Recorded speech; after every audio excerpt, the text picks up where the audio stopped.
সমনীয়াৰ সৈতে হেল নদীত গা ধুবলৈ যোৱাই কাল হ'ল এগৰাকী স্কুলীয়া ছাত্ৰীৰ।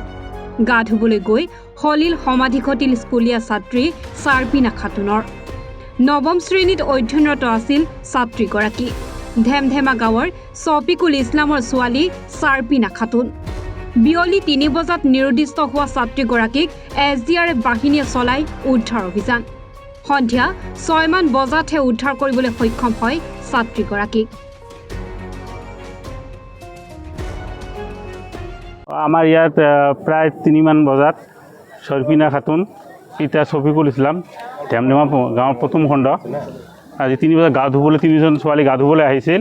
গা ধুবলৈ আহোঁতে নদী সিপাৰে পাইছিল আৰু পোৱাৰ পিছত আৰু ইফালে আহিব খুজিছিল।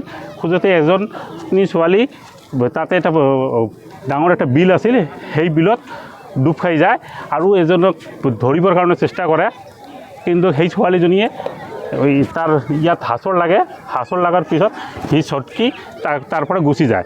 গুচি যোৱাৰ পিছত ছোৱালীজনী ডুব খাই আছে। এতিয়ালৈকে আমাৰ তাৰ কোনো সন্ধান পোৱা নাই।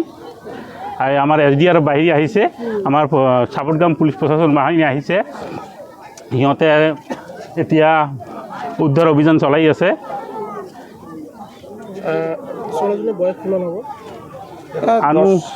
আনুমানিক 13 মান হ'ব আৰু ক্লাছ 9ত পঢ়ি আছে। এখন শিমলা গান্ধী।